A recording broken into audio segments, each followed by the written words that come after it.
epistemology. Now, I just want to note, we did not read Julian of Norwich. We have her, you have her text in the Margery Kempe packet that I gave you in the class.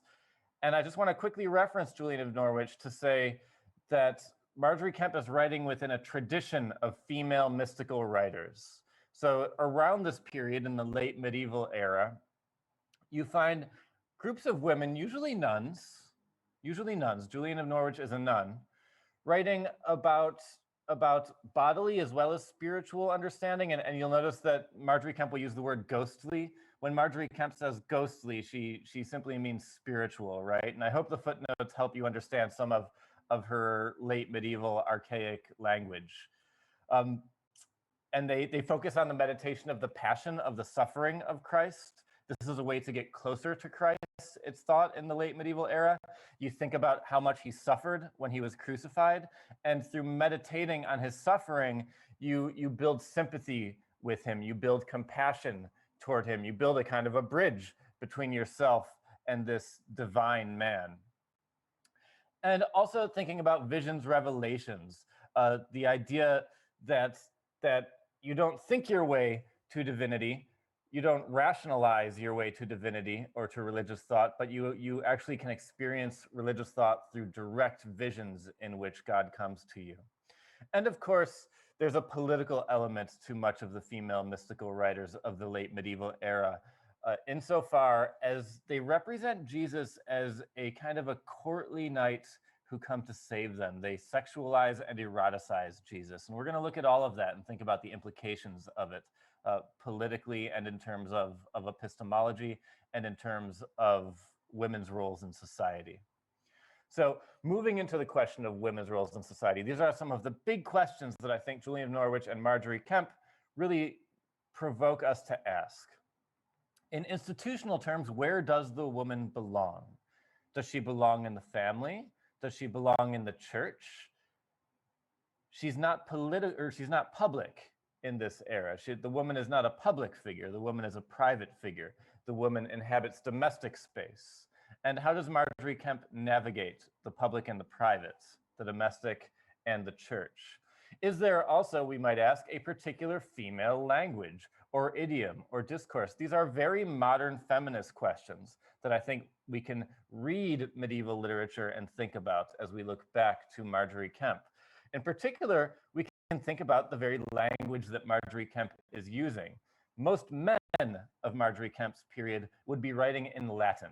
Latin was the language of the learned. If you were educated, you were probably educated through the church. Universities were about 200 years old at this point. Universities were starting to spring up, and yet they were very much connected to religious education at the same time, not only secular education. So you would be studying in the university and you would be learning religious scripture and biblical scripture, and you would be doing all of your reading and writing for the most part in Latin. Margery Kempe does not do that. Margery Kempe is writing in English. In fact, Margery Kempe is not writing at all. Margery Kempe is dictating to a priest who is writing down her words. The idea that scholars think of Margery Kempe is that Margery Kempe was probably illiterate. Margery Kempe did not know how to read or write, and she narrated her story. So it's oral spoken language that we have here. And in particular, it is English, not Latin. In other words, it is the vernacular. The vernacular is a word for like the common spoken language. So in the 1300s, in the 1400s in England, people would speak common English, but the educated would write in Latin. And priestly sermons would be given in Latin.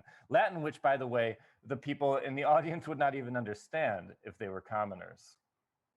So she is writing in the vernacular, and the very word vernacular evokes women's issues because it comes from the Latin word verna, which refers to a female household servant.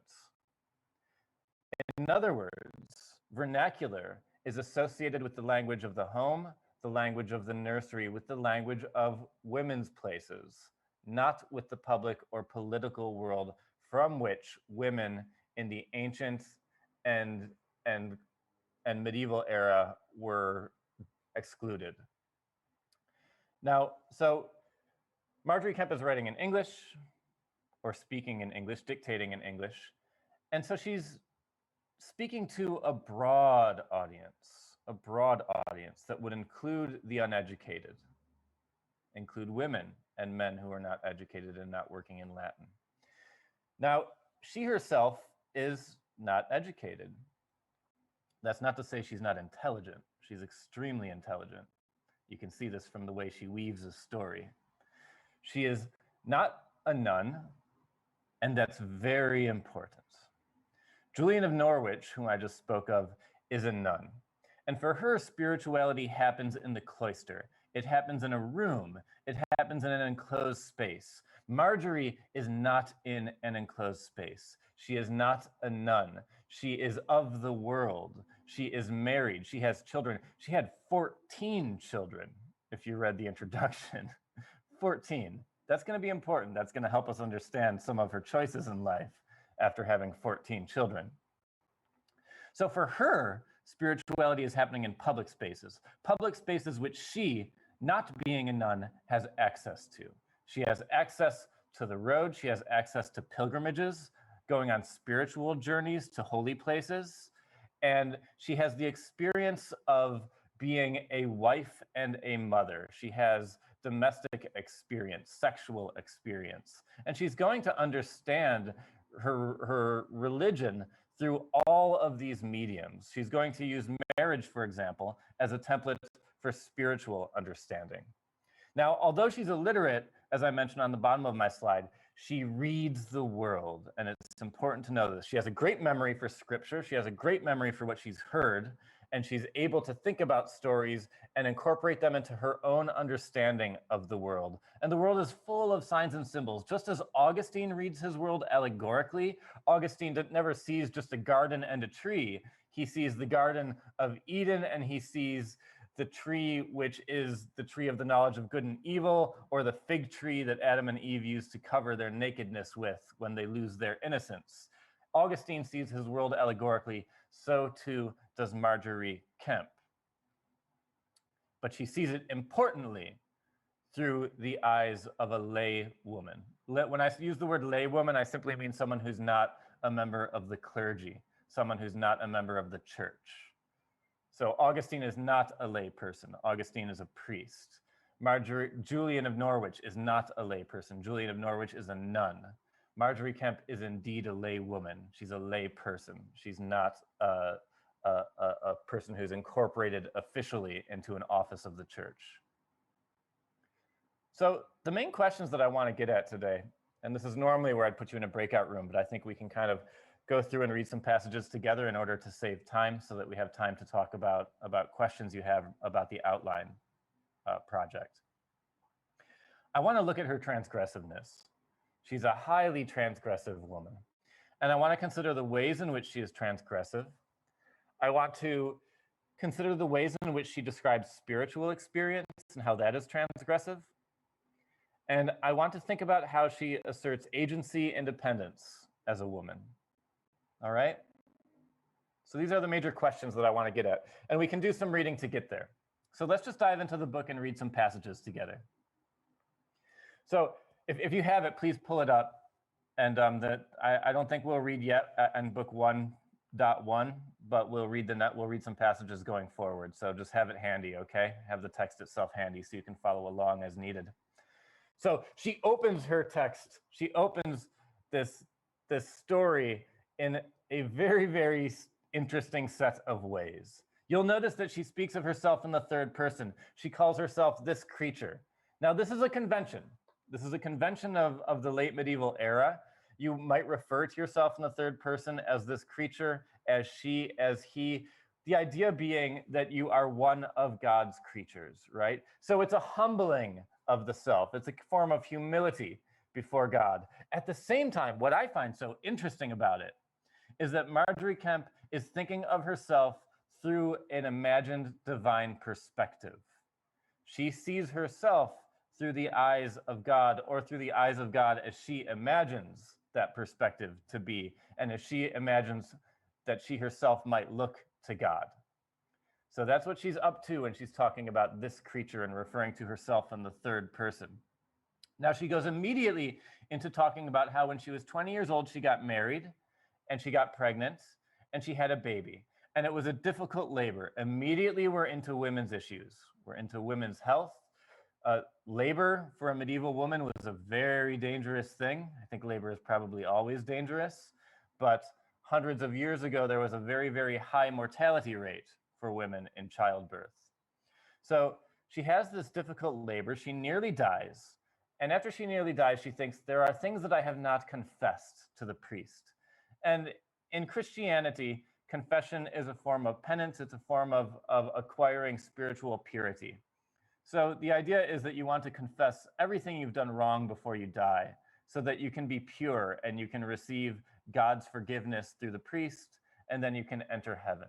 So she confesses everything to the priest. She says, here's everything I've done that is wrong, every sin I've ever committed. And then she says this wonderfully brilliant line right off the bat. You see how fiery this woman is. She says, I have the quote on my slide. Her confessor, she's referring to herself again, of course, remember, speaking of herself in the third person. Her confessor was a little too hasty and began sharply to reprove her. This is remarkable. What we are encountering here is a laywoman who is publicly criticizing a priest. This is unheard of. You can get in big trouble for this kind of thing in the 1400s. Margery Kempe, already in the first paragraphs of her story, is commenting on, criticizing, subverting the male priesthood.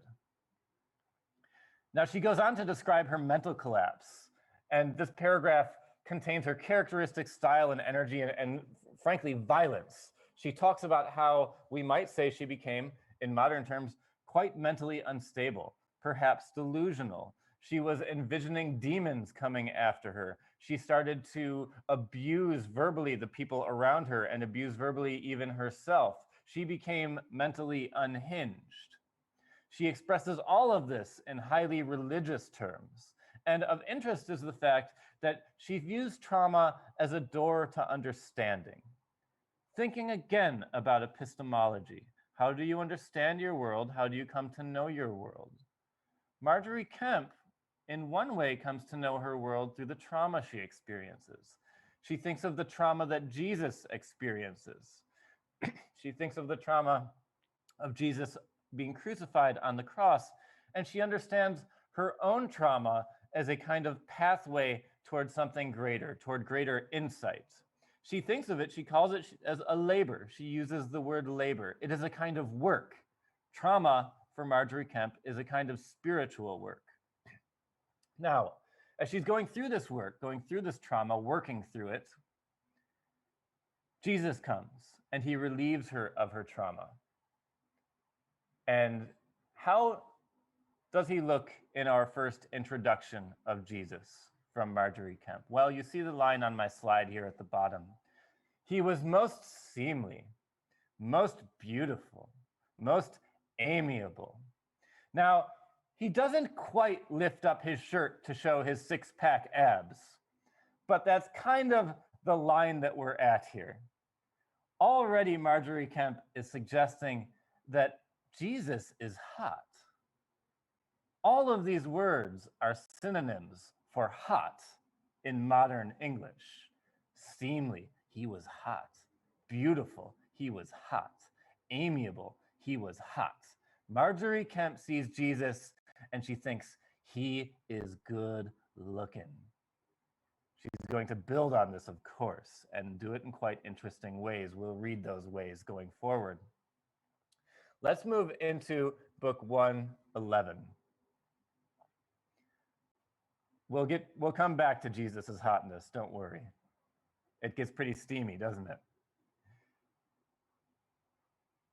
In book 111, she begins with this brilliant line. I love this. Margery Kempe's style is so wild and brilliant and fun. It moves. Look at how the words just overflow and pop off the page, and how uncontainable the language seems to be. It seems to just pour forth. She says, It befell upon a Friday on Midsummer Eve in right hot weather.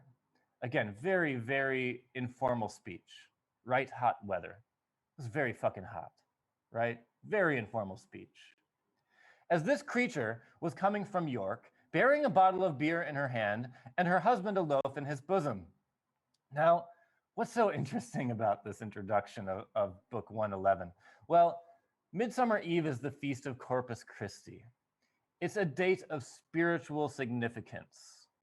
Corpus Christi is the feast which celebrates the Eucharist, the Last Supper of Jesus. Don't worry if you don't understand these words. The Eucharist is something that we encountered in the Gospel of Mark. The Eucharist refers to Jesus' saying, take this bread represents my body. It doesn't just represent my body, it literally, symbolically is my body. And take this wine literally, symbolically is my blood. And if you eat of my blood and eat of my body, you will take me into you physically, and you will be closer to me and redeemed spiritually. You will be purified through this ritual practice. So you've seen this, whether even if you're not Christian, perhaps you've seen this in the movies or something, where people line up in church and they take a little wafer, a little piece of bread, and a little sip of wine, and the priest says, bless you, and says a prayer over them. That's the Eucharist. So it's this ancient tradition which develops from the Last Supper with Mark, right? And this is the day, the Corpus Christi, the feast day. This is the day, Midsummer Eve, that this tradition, this ritual is being celebrated. Margery Kempe is aware of this. She's picking her day on purpose. It's a day loaded with allegorical meaning.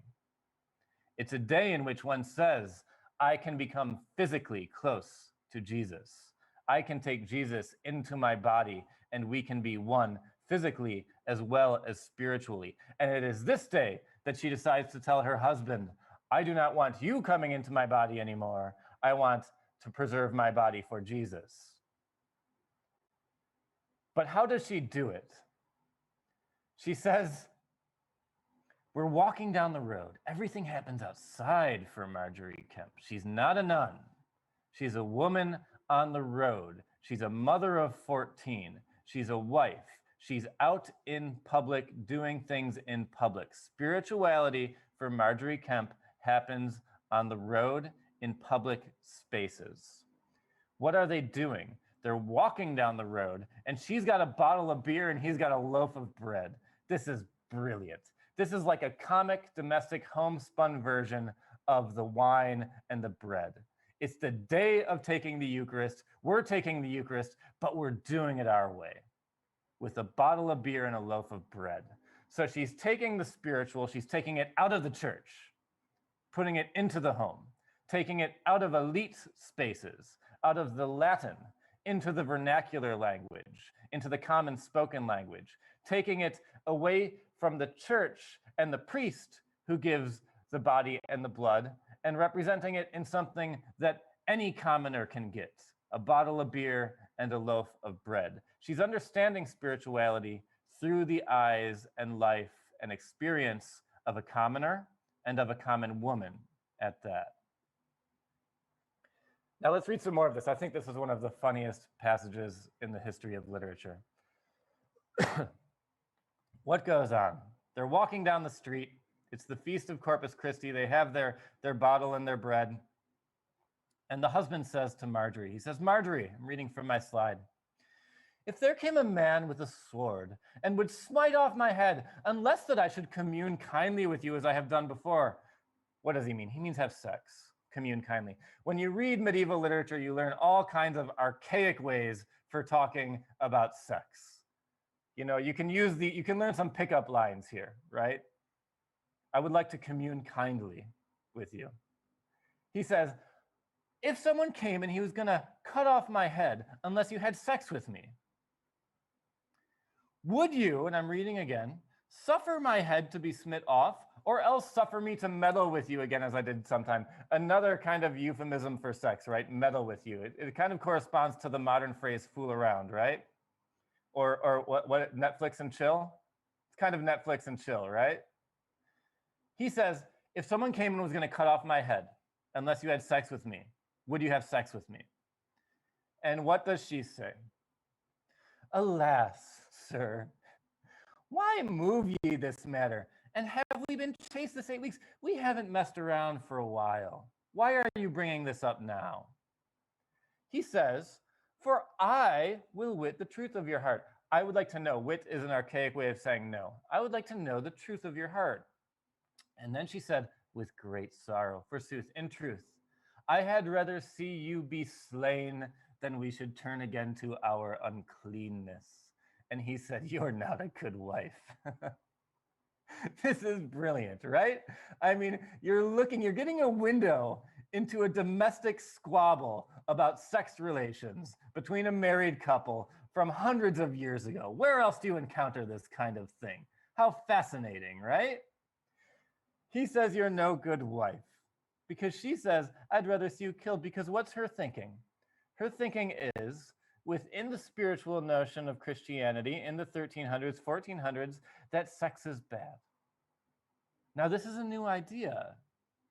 Sex was not bad in the other ancient texts we read. We're no longer reading ancient texts. We're reading medieval texts. Sex was bad for Augustine, right? Sex was bad in late antiquity. Sex started to become something that we might call a sin in Christian terms, something quite evil. For Plato, sex is problematic. Sex can distract you from logic, from thinking, from pursuit of higher reason. So for Plato, it's problematic. Anything earthly, any earthly pleasure is problematic for Plato. But it doesn't become evil, it doesn't become a sin until late antiquity and Augustine, and now you're seeing it here with Marjorie Kemp. But what's she really up to? What does she really want? Sure, she thinks sex is a sin, but hey, she has 14 kids, right? So what's going on here? It continues. She says, I pray you, I'm reading from the top of my slide. I pray you, she's talking to her husband, suffer me, allow me to make a vow of chastity. Allow me to forswear sex. Allow me to devote myself to God. Allow me to stop having sex with you. I never want to have sex with you again. No, he said, that I will not grant you, for now I may use you without deadly sin, and then might I not so. Now, this strikes us as horrific, right? I mean, the phrasing is like the worst thing that I hope you never say this to your lover, please. Now I may use you. But it's important to understand the medieval context for this conversation. In the medieval era, one did have a social obligation to have sex with one's spouse. This goes for men as well as women. The idea was, if a couple marries and they pleasure each other sexually, they're going to contain that sex within the domestic sphere, within the marriage. If one person wants sex and the other one refuses it, then it's going to spill out into society. That person might go look for a sexual partner somewhere else. That person might seduce a neighbor, break up a marriage. Problems will occur in the community if the husband and wife do not follow this obligation to, well, what does she call it? To pay the debt of marriage. The debt of marriage is the word that she uses, right? That's a real idea in the medieval era, and it's interesting to think about that one had a real obligation. But then, and again, it applied to men as well as women. But Marjorie wants out of that obligation, right? Marjorie wants out. He says further, this conversation goes on. I mean, just when you think you've had all the laughs you can watching this domestic dispute, it just continues, right? I'll read from my slide. He says, Marjorie, grant me my desire, and I shall grant you your desire. Aha, a negotiation begins. Let's see what the negotiation looks like. He says, my first desire is that we shall still lie together in one bed as we have done before. The second, so let's have sex. The second, that ye shall pay my debts before you go to Jerusalem. So I would also like you to pay off my debts before you go on a pilgrimage to the Holy Land of Jerusalem. And the third is that you should eat and drink with me on Friday as you used to do, because she's fasting on Friday. That's part of a religious observance in Christianity, that you don't eat meat on Friday. So she doesn't eat meat on Friday, she fasts. She does not prepare any meat on Friday for her husband. And he says, I want to eat meat on Friday and I want to drink on Friday. So let's go back to doing that. She says, no, never, not while I live. And he says, well, then I shall meddle with you again. Wow. What does she do? She prays. She prays. And what happens? Jesus comes in a vision. Marjorie Kemp quotes the words of Jesus. She says Jesus speaks to her. Jesus comes as a kind of a marriage counselor or therapist or arbiter between this couple. And he speaks directly to her, and she, importantly, adopts his words. She appropriates his words. Jesus speaks through her. She appropriates his authority. As we're thinking about women and women's roles in society and how a woman might access power, Marjorie Kemp does it by appropriating the voice of the authority in her culture, none other than Jesus himself. She says, here is what Jesus said to me in a vision. He said, go ahead and eat with your husband on Friday and pay off his debts. That's what you give to him in this negotiation. What you get out of it is no sex. You get abstinence. And then you, Jesus says, can devote yourself bodily and spiritually to me and not be distracted by the world of sexual relations. So there's a give and take in this marital negotiation, and Jesus is coming in to arbitrate it. She goes to her husband in the quote that you see on my slide, and she says, here's what Jesus said to me. Here's what I want to do. I'll pay off your debts. I'll eat with you on Friday, but no more sex. And in one of the funniest, most ironic lines in the history of literature, at the bottom of my slide, the husband says, as free may your body be to God as it hath been to me. Okay, what's going on here in this negotiation? A lot. Ultimately, Marjorie Kemp is using chastity and devotion, the language of spirituality, in order to gain control over her own body. How can a woman during this time become independent or assert identity? They can do it in a few ways. They don't have many options. They can do it through writing, they can do it through religion, and they can do it through sex, as we've seen in previous texts, right? Think back to the Hebrew Bible and to Genesis, where a woman through sexuality and through mothering, through parenting of a son, can acquire power, can acquire agency, right? So she has few options to gain power. And she's doing it by adopting religious thought, but interestingly, she's not a nun. She does not have the authority to adopt religious thought. She cannot speak with authority about religion. But she does it, interestingly, by taking religious thought and embedding it in domestic life, in common women's experience. Sex, sexuality, marriage, childbirth. Further, what we see in this negotiation between husband and wife is the female body functioning as a commodity, as an object for exchange. There is a literal price put on Marjorie's body, a literal price. And she does not win full control. She does not have full control over what she does with her body. She says no sex, but she must eat on Fridays, and she pays off his debts as well, right? Now, keep in mind that what we're seeing is a world in which everything is negotiable. This is a world of commerce. This is a world of the market. This is a world of trade. Marjorie understands Jesus in those terms as someone who can come in and negotiate a deal, just as you would negotiate a deal in the market. So what we're seeing here is the way that culture influences spirituality, and the way that Marjorie Kemp is appropriating spiritual notions in order to gain some freedom as a woman in her society. Make sense so far?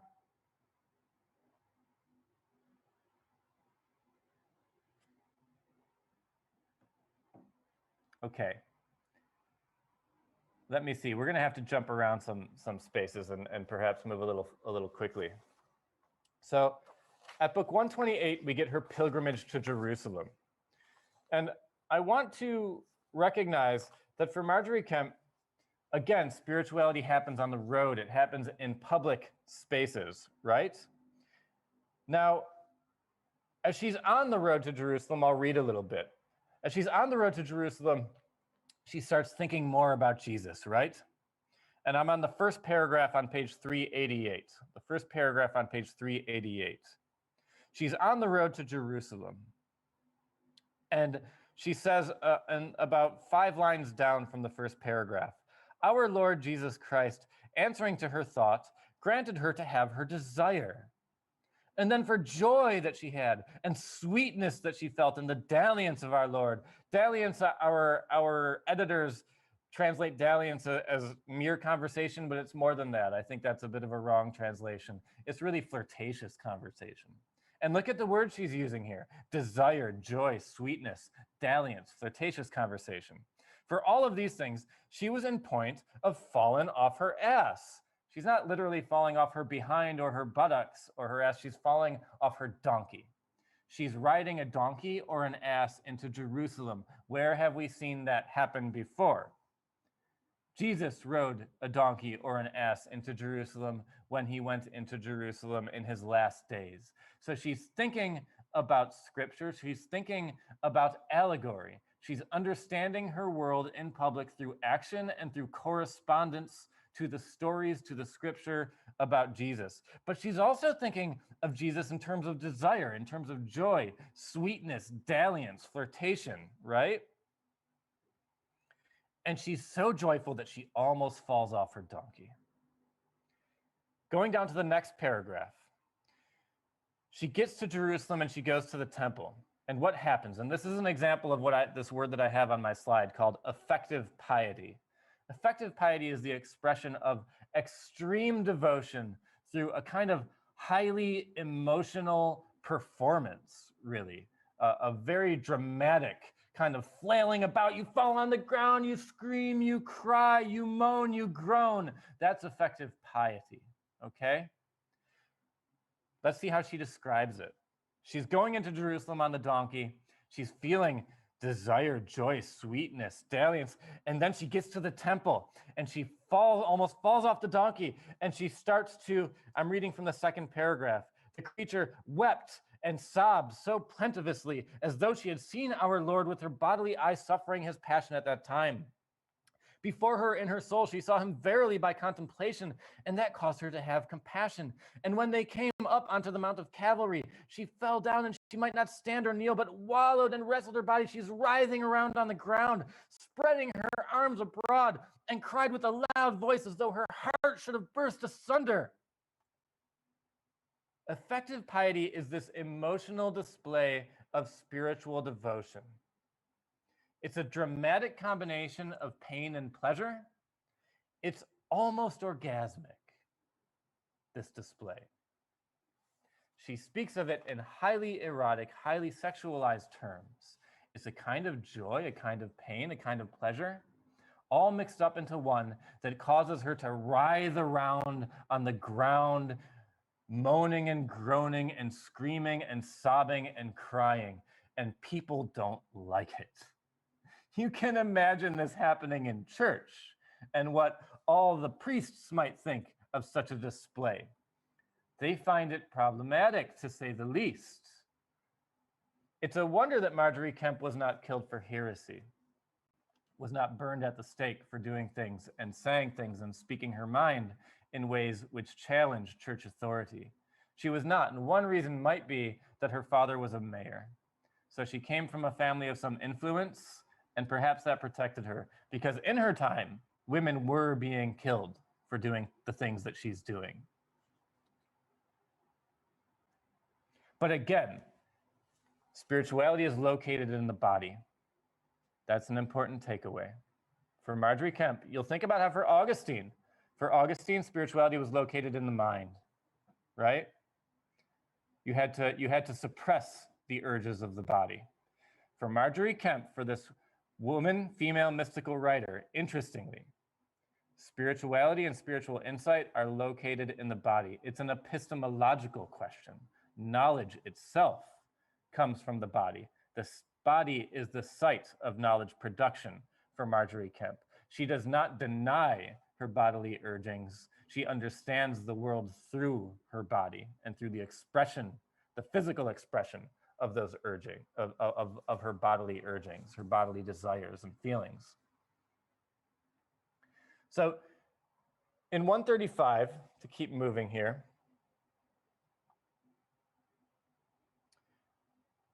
she talks about both ghostly and bodily comforts, right? God wants to marry her. And she's worried about marrying God, she says, because God in Christian theology is understood as three beings. This is called the Trinity in Christian theology. God is understood as being kind of three and one all at once. It's this mystical paradox that the human mind cannot understand, but which represents divinity. God is Jesus, his earthly form, we can understand that. God is also a disembodied Father of Jesus, a spiritual form. And then there's this thing called the Holy Spirit or the Holy Ghost, which is kind of the essence of God floating between these things. So God is this mystical being. And God says, I don't want you just to marry Jesus, my earthly form. I want you to marry all of me. This is what he means when he says, I want you to marry the Godhead. He's talking about marrying all of these parts, the abstract spiritual God, as well as the earthly God, which Jesus represents. And she says, I was scared of that. She says on page 389, I had no dalliance of the Godhead. I'd never had flirtatious conversation with the abstract spiritual God, only with Jesus. I could only imagine Jesus as a husband. And then she starts to talk about how she sees Jesus in the people around her. She sees babies and she thinks of baby Jesus and she starts to weep. And she says on the very bottom of 389, if she saw a seemly man, and again, seemly means good looking. If she saw a good looking, handsome guy walk around, she thought of Jesus, right? Again, she's eroticizing Jesus. And Jesus, in her description, begins to eroticize her. Before we get to that, notice how in the rest of this passage, I'm now on page 390, she explores the senses. Again, the body is so important for Marjorie Kemp. She understands spirituality. She understands knowledge production through the body. She talks about both ghostly comforts, ghostly again means spiritual, and bodily comforts. And the very phrasing, the very rhetorical packaging of that, both ghostly and bodily comforts, puts them on an equal plane. The spirit and the body are equal in Marjorie Kemp's world in many, many ways. As she goes on, she talks about the experiences that she has, the divine experiences that she has, but she describes them all in terms of the senses. Toward the bottom of 390, she talks about the sweet smells of her nose.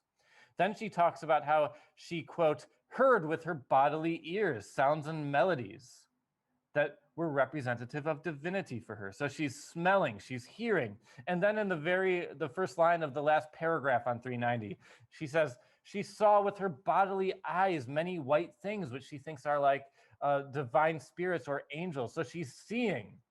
And then on the next page, 391, she's feeling a fire in her breast, a warmth. So we have touch, feeling, tactile sensations. Marjorie Kemp is emphasizing the body as the site of knowledge, of spirituality, of instruction. Sensory experience for her is real. You can put this into conversation with Plato. Plato said, deny the world of the senses, do not trust that illusory world, explore the life of the mind. Jesus said, deny the body, starve the body, feed the spirit. Augustine said, deny the body, focus on spiritual evolution through mental growth.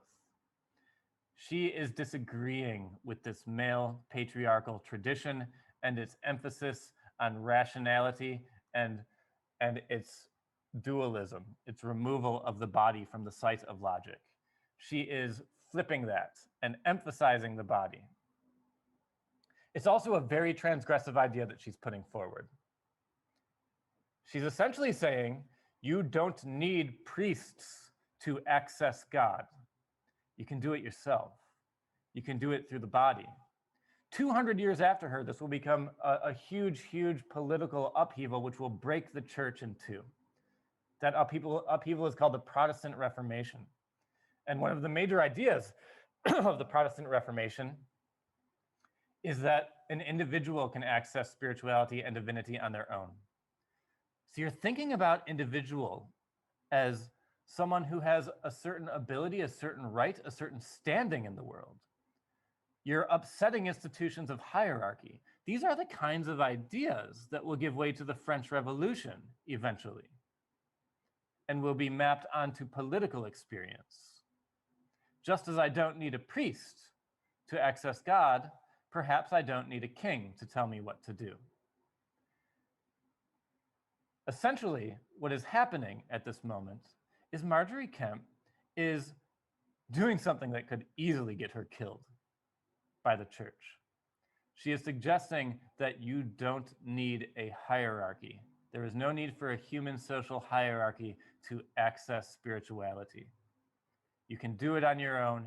You can do it through your body. You don't need a priest. Now let's look at how she experiences Christ as a lover. I'm on page 392. Read along with me. I told you it was going to get steamy, and I meant it. Let's read the 2 paragraphs here on 392. I'm at the first full paragraph on page 392. She's still in this process of marrying Jesus. And Jesus is speaking to her. Again, she's appropriating the voice of Jesus for her own, right? Let's see what he says. Page 392, the top. And yet, daughter, I will not be displeased with you, whether you think, say, or speak, whatever you think, say, or speak, for I am always pleased with you. It reads like a dream version of, like, I don't know, someone imagining their dream lover, right? Whatever you do, I'm going to love you. You're always good for me, no matter what. He goes on. And if I were in earth as bodily as I was before I died on the cross, if I still had my body, I should not be ashamed of you as other men may be. For I should take you by the hand among the people and make you great cheer, that they should well know that I loved you right well. For it is convenient the wife be homely or familiar or intimate. The wife should be intimate with her husband. Be he never so great a lord and she so poor a woman when he weds her, yet they must lie together and rest together in joy and peace. Right so must it be between you and me. For I take no heed what thou hast been. I don't care what you've been, but I care what you will be. And oftentimes have I told you that I have clean forgiven thee all thy sins. Therefore must I needs be homely with thee and lie in thy bed with thee. I have to be intimate with you and lie in bed with you. He goes on, daughter, you desire greatly to see me, and you may boldly see me. When you are in your bed, take me to you as a wedded husband, as your dear worthy darling. And as for thy sweet son, for I will be loved as a son would be loved with the mother, and will that thou love me, daughter, as a good wife ought to love her husband. Be like a mother to me as well as a wife to me. And therefore, you may boldly take me in the arms of thy soul and kiss my mouth, my head, my feet, as sweetly as you will. Wow. Pretty steamy stuff coming from Margery here, no? Jesus is using the vocabulary of sexual encounter. There is an aggressive physicality here, a language of sexual ecstasy that connects to spiritual ecstasy, and vice versa. Again, Margery is a very transgressive figure, thinker, speaker. She is suggesting that spirituality is embedded in the erotic. She has not only a bodily understanding of spirituality, but an erotic understanding of spirituality. Again, this is a kind of proto-feminism at play here. We're going to encounter these ideas in the 20th century in a modern context. Okay, I want to wrap it up and I want to let you talk. Let me just address two more quick things, okay?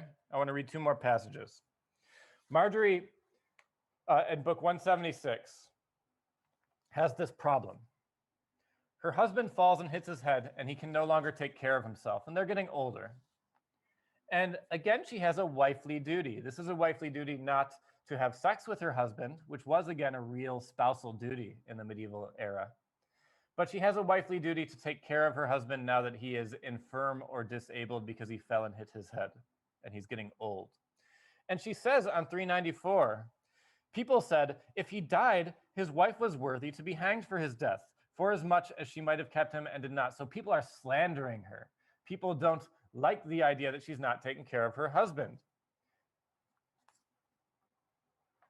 So she goes and she moves back in with him. They've been separated. That's the thing. She moves back in with him, right? And she takes care of him.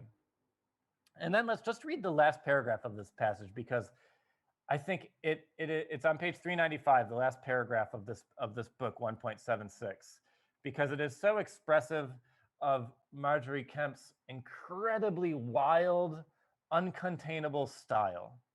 Just look at the leaps that she makes in this paragraph. Ah, Lord, she said, for thy mercy, I'm at the third paragraph on 395. Ah, Lord, said she, for thy mercy, grant me grace to obey thy will and fulfill thy will, and never let my ghostly enemies, my spiritual enemies, have no power over me from fulfilling thy will. She's going to take care of her husband. Now, what's interesting is that she's elevated women's work to a form of piety. She's taking women's work, domestic work, and she's using it as a means of piety, a means of spiritual expression. Again, this is pushing against patriarchal church doctrine. Spiritual work for Marjorie Kemp is not just bodily work. It's not just understood through the body, but it's understood through women's work, through the family. It's a woman's duty in the medieval era to take care of her family, as it is in many cultures now.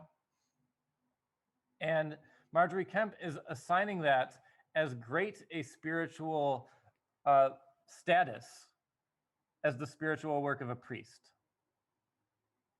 Again, she's equalizing things.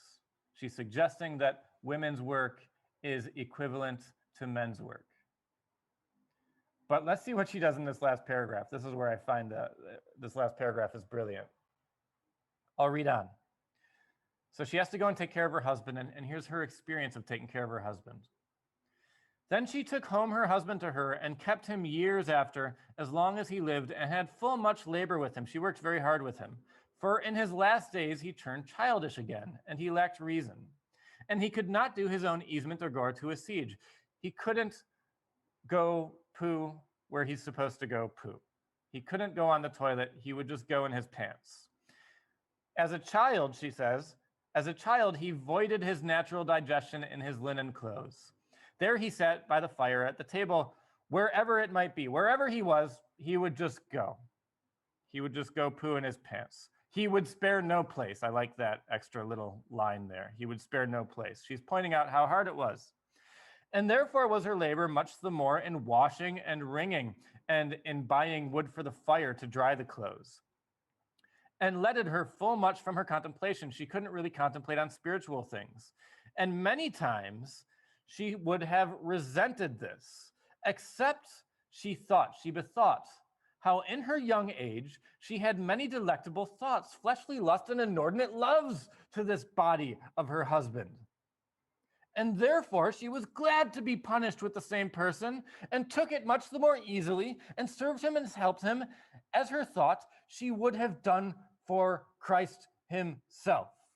Wow, just look at the turns and leaps that she takes in that sentence, in that paragraph. She goes from caring for a man covered in shit, to thinking about lusting after him when he was young, to accepting current shit body care as a form of penance, to likening him to Jesus.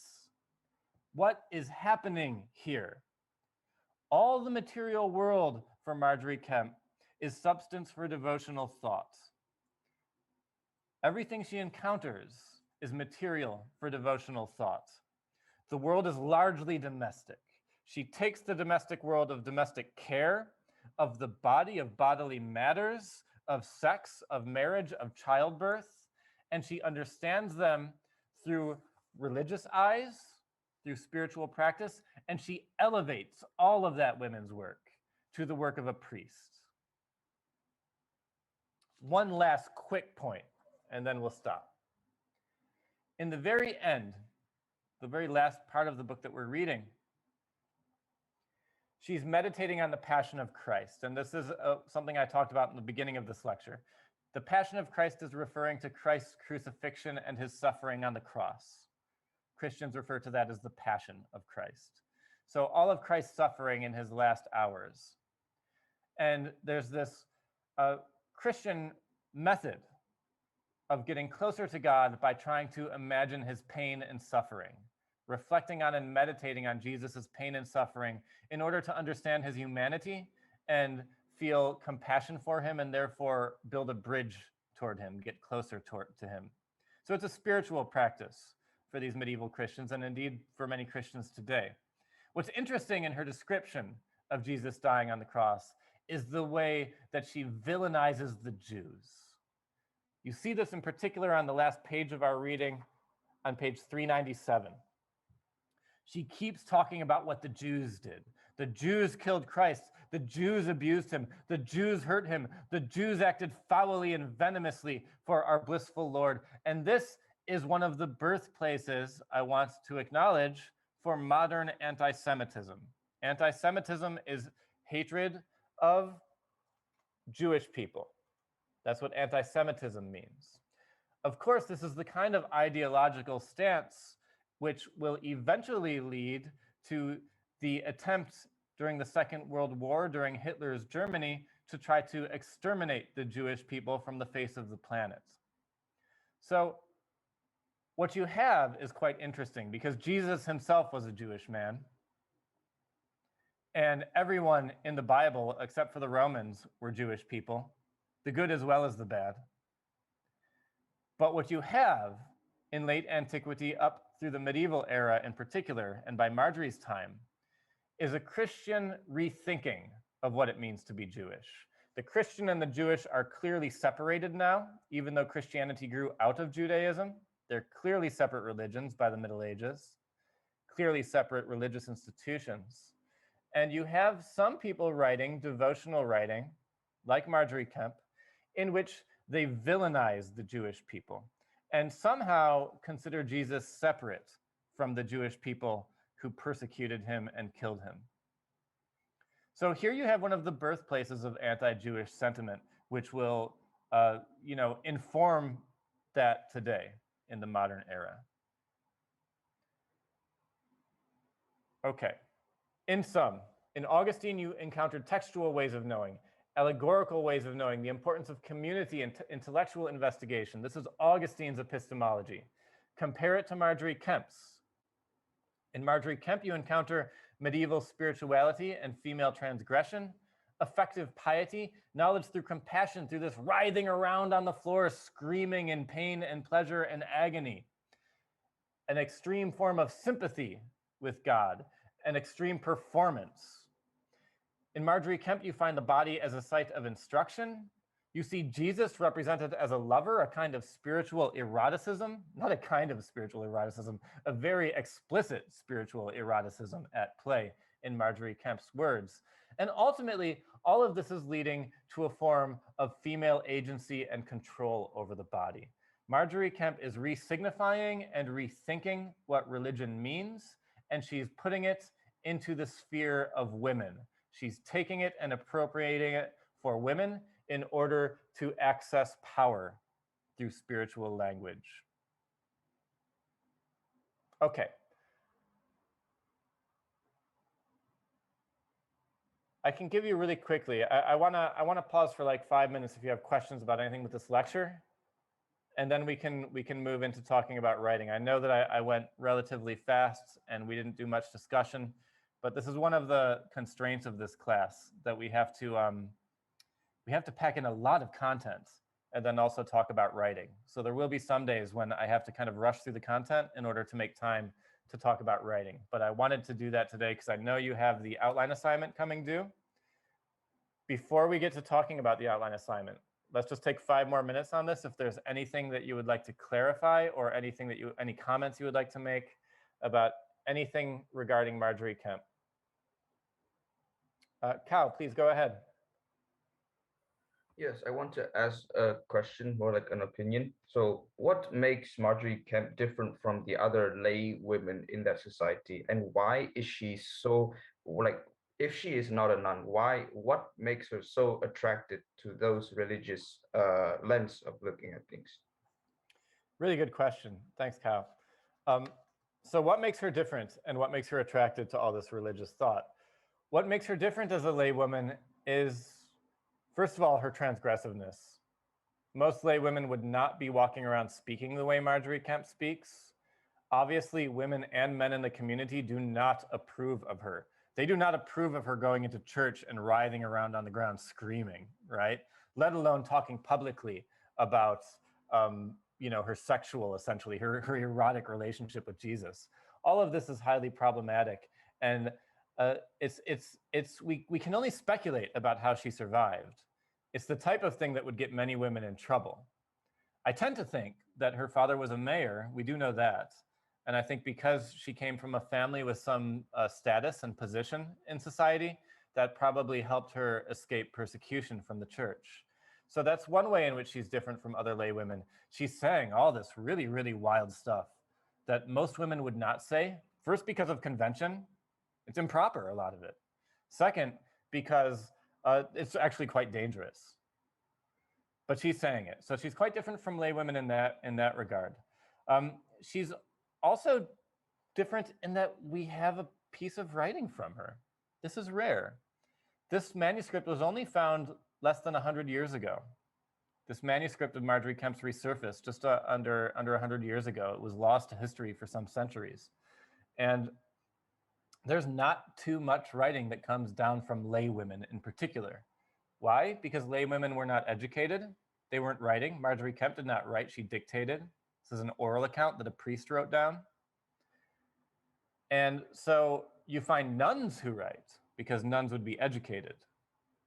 But you don't find women who are not nuns writing.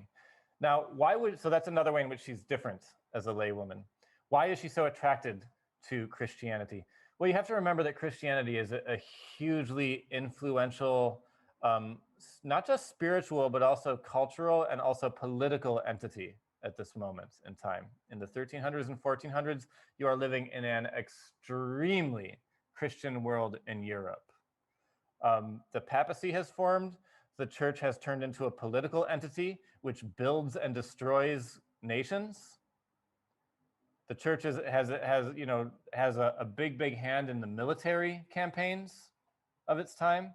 The church is quite invested in secular political matters, and it influences everything from the smallest village to the greatest upheavals of nations across Europe in this period. So everyone is practicing Christianity. To say that you're not Christian would be to get yourself in some trouble in Margery Kempe's time. And so it's so pervasive, a spiritual, cultural, political entity, the church, in Margery Kempe's world, in Margery Kempe's England, that that everyone's talking about it, in fact. And that's why, again, we're reading all these spiritual texts, not in a way to promote spirituality, but in a way to think about culture and society, and a way to think about epistemology and the way that people approached knowledge production, the way that people approached education, the way that people approached civic issues. Because you're going to find a lot of this writing in ostensibly religious material that talks about religious material on the surface, but when you look a little closer, you see it's talking about all kinds of other things too.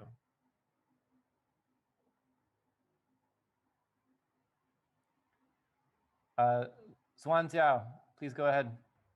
Well, when I read Marjorie Kemper, I see that I see some similarity to Mary Magdalene, and I want to ask about these similarities. Like, as I know, like when combined with the Magdalene's beauty and youth, however, wealth hastened her downfall. So Jesus preaching her, and then he reaches into the wilderness, living alone for 30 years before being born to heaven by angels.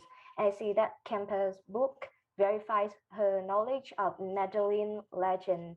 Also, the identification with the Magdalene stems from the same unique position to offer Kemper hope for her own redemption.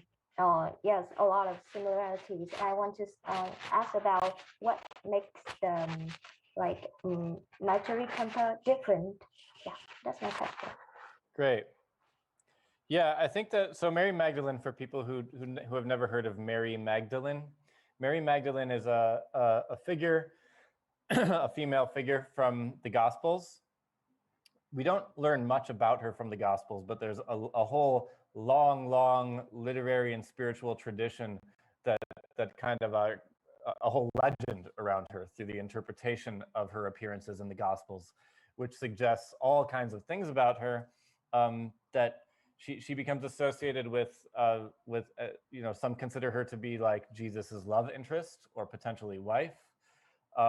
It's kind of reading into the Gospels to suggest that, but there's a tradition that reads into the Gospels and suggests that. Because of that, she becomes associated with transgression. She represents a kind of transgressive female figure who is at once transgressive and holy and spiritual. So she's kind of embodies these contradictions in values for early Christians. And I think that Marjorie Kemp, you could say the same of Marjorie Kemp.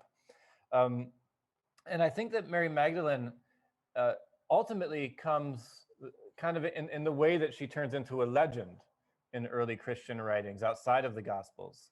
She comes to represent a figure of a kind of female door into this very patriarchal religion.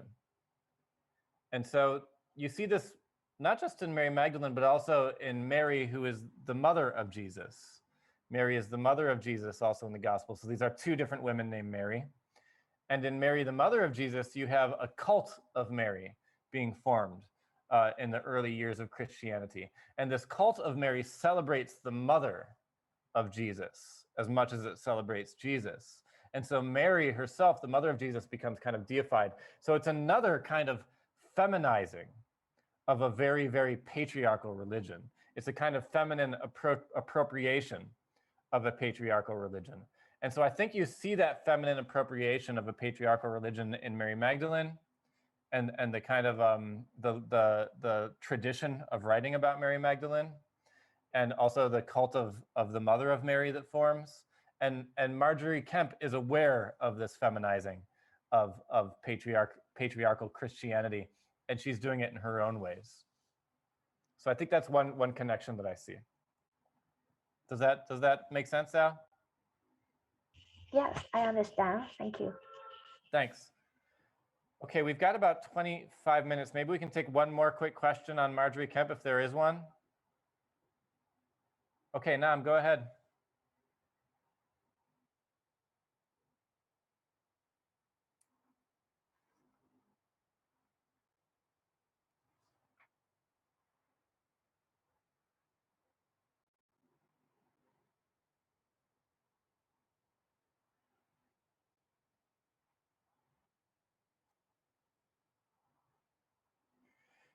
Yeah, that's great. I think it affects everything. It affects everything about Marjorie Kemp's spirituality. And that's what's so interesting and transgressive about Marjorie Kemp. For her, spirituality is understood through motherhood. It's understood through marriage. It's understood through sexuality.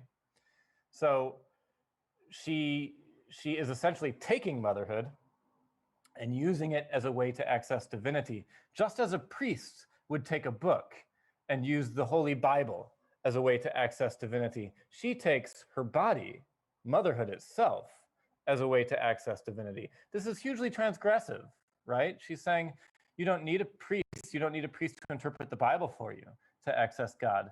Look at any mother, look at any common woman's domestic experience in sex and motherhood, and you will find a way to access divinity that way. So that's what I mean when I say that it's hugely moving against, conventional church teaching at that time.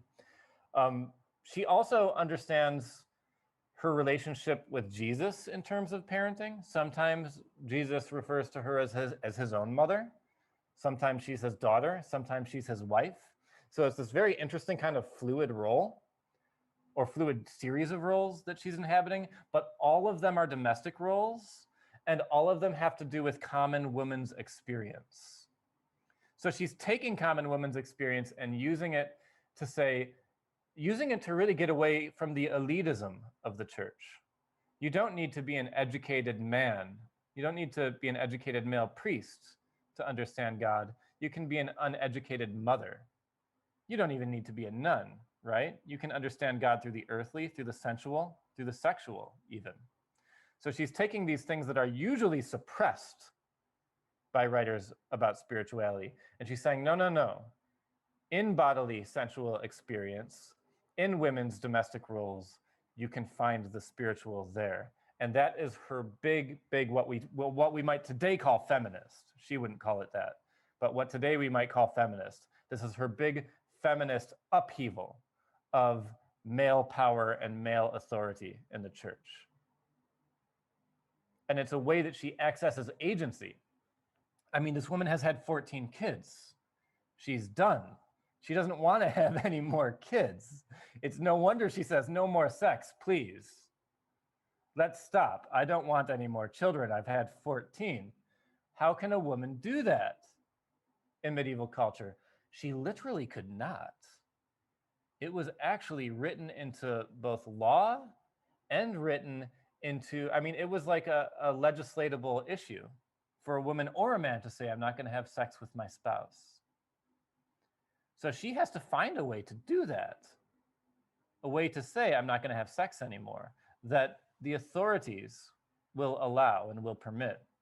And she essentially mobilizes Christian doctrine and Christian understanding of female spirituality as a kind of being the wife of God, in order to say, I'm going to focus just on being the wife of God, being a spiritual servant of God, and that's going to be the way that I get out of the problem of sex and the 15th child that might come with it, right? That's my own understanding of it anyway. Does that make sense, Nam?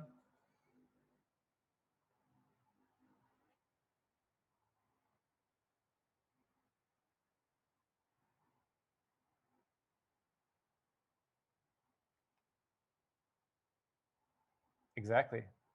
I think that's exactly right. And if we were going to build a thesis out of that, we can use that to segue into talking about papers. If it was going to be, if we say, okay, Margery Kempe created a new revolutionary way of understanding spirituality, that's a really, really good start for a thesis. But we need to be more specific, right? In what way was she revolutionary?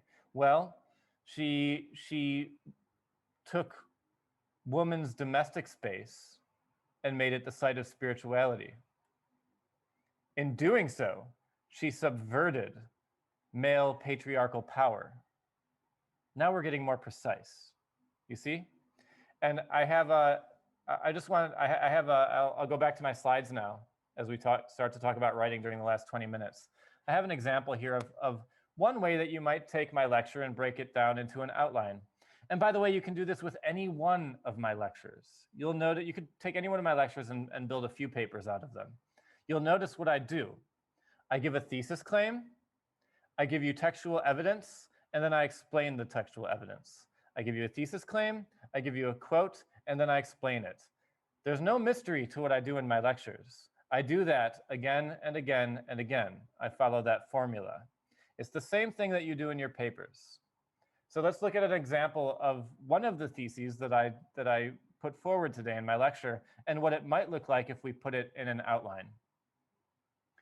One thesis might be that Margery Kempe subverts, and I'm reading now, she subverts Christian institutions of power by locating spirituality in female domestic experience, in layperson's experience, and in the body. Now, those are going to be my 3 subpoints, right? My main argument is that she subverts Christian institutions of power. And she does it by locating spirituality. And I'm going to have one paragraph where I talk about how she locates spirituality in female domestic experience, another one where she locates it in layperson's experience, and another paragraph where I talk about how she locates the spiritual in the body. And then I'm going to add a little more significance because I think it needs a little more. She is in effect using Christian doctrine. She's using existing Christian thought in order to secure freedom from marriage and its so-called duties. Now let's try a subpoint. Margery Kempe gains control over her own body by evoking the language of spiritual devotion and couching it in domestic terms. You'll notice that my subpoint is making a claim. It's still arguable, it's still specific. She speaks of Jesus as an earthly husband to whom she would devote herself, body and soul. And in this manner, she evades the domestic duties of a medieval wife. Now I need a quote. She proposes that her husband not ask of her the debt of matrimony. The debt of matrimony, again, is a reference to sex, that she has a responsibility to have sex with her husband. She says, stop asking for it. Significantly, she couches this request in the language of spiritual piety, asserting that she wishes to be chaste in order to make her body free to God. Now I need to explain that a little bit. So I've given my quotes, and you'll notice I don't give a whole paragraph of quotes. You can do a lot with a little. If you give like 5 sentences of a quote and let it stand alone, I can't really see exactly what part of that quote you're using. So watch out for that. You don't need a huge quote. You can do just a sentence or 2. More than that, you probably don't need. If you're using even 2 or 3 sentences, you might be getting too broad. So just zero right in on the part that you want to talk about. This is the main part I want to talk about. And so look at my quotes. I've quoted what, 7 words here. And then I've kind of given you some context in my own language about the way to understand my quotes. Now you don't need to go that small. You don't need to go as little as 7 words, but don't give a whole huge paragraph of a quote, because then I read that whole paragraph of a quote. I read a 30-word quote and I say, well, we're not getting close enough to the text here, right? We're not being rigorous enough. So you want to get really close to the language of the text and explain what it's doing. And now I analyze it. I offer a little bit of an explanation of what this is doing. So I'll read my last sentences here from my slide. Kempe deftly draws on Christian understandings of chastity, that is sexual abstinence, in order to free herself from the so-called debt or responsibility to have sex with her husband. At the same time, she understands her relationship to Jesus in the highly erotic physical terms of an earthly rather than a spiritual marriage.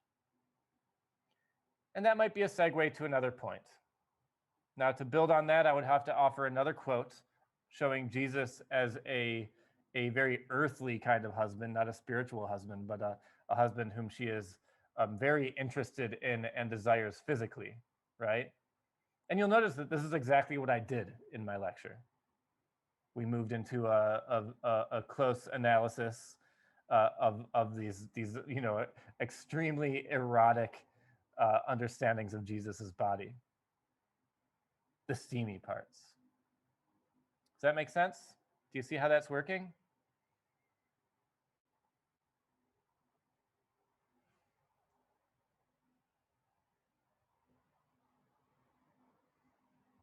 Okay, I'll stop sharing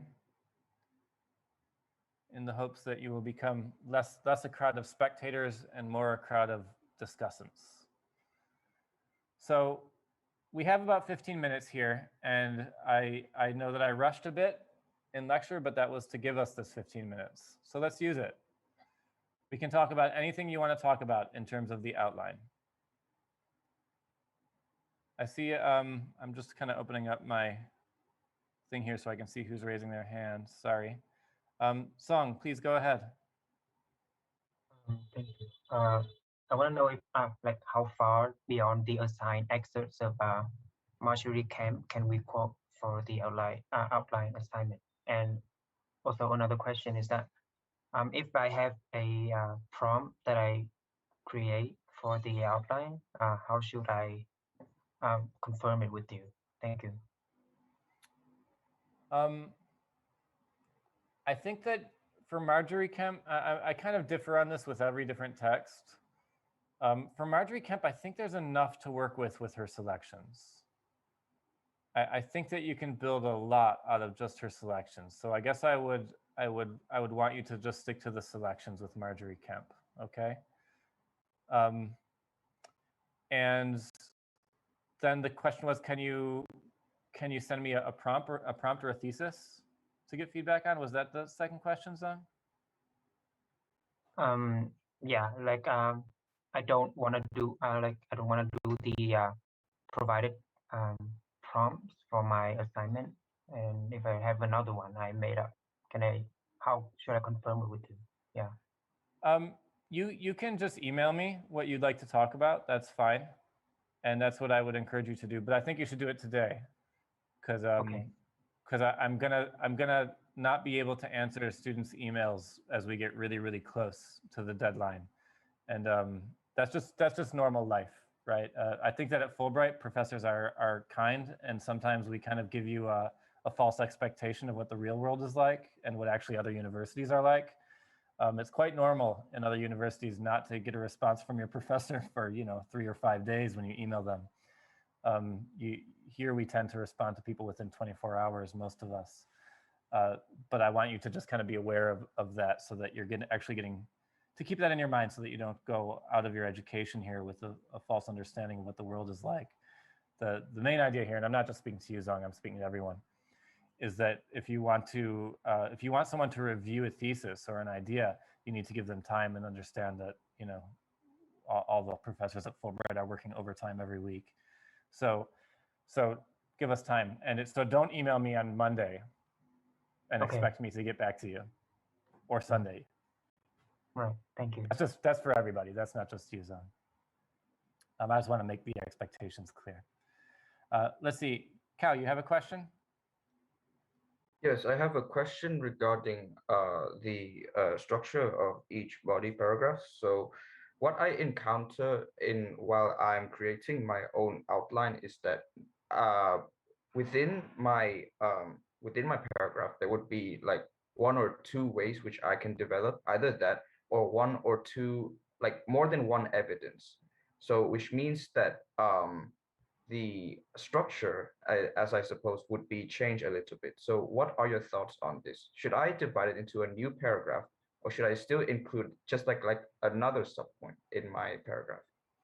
This is a really good question. This is a question that we're going to get more into for writing assignment 2, when we're actually writing full papers. I wanted to start with the outline to just give you some basic structures. So for this outline, you only need 1 or 2 pieces of evidence, 1 or 2 quotes, and you can just put them in there and then explain them. Just really follow the template, right, for the outline. Your question, Cal, I think will really pertain to when you want to write a full paper, right? And the question is, how do I organize my textual evidence, my quotes, in a body paragraph?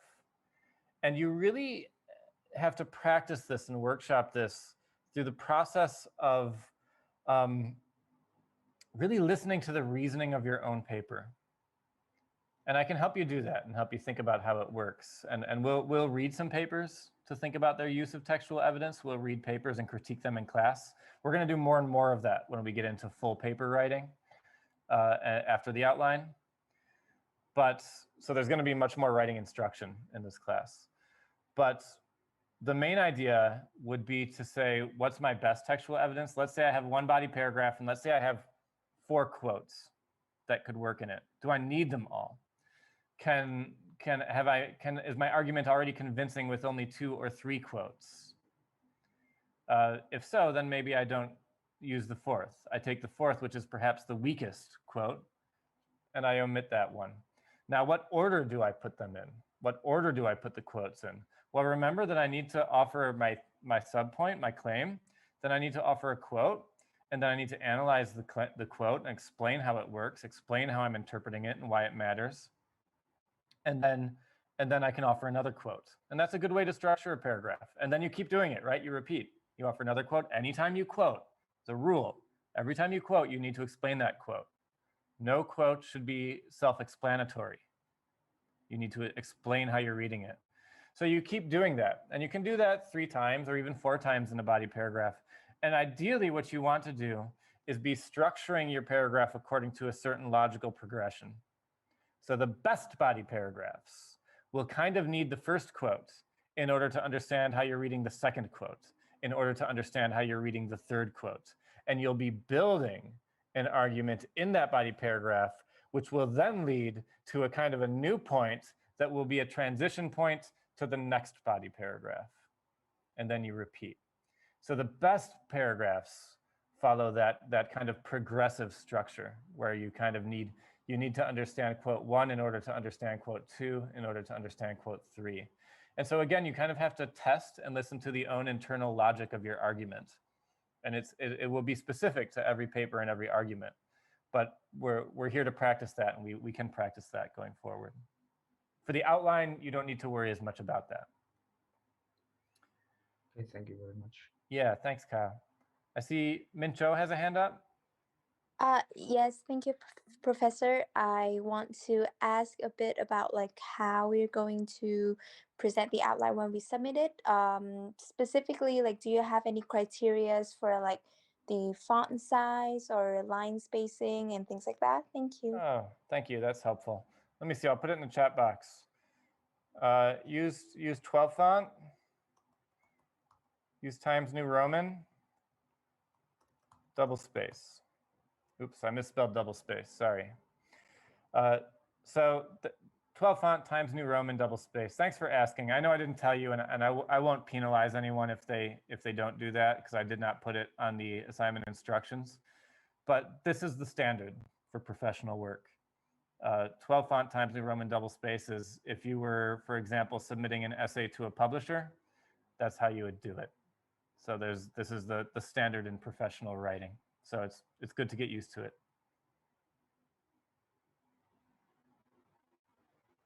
Thank you.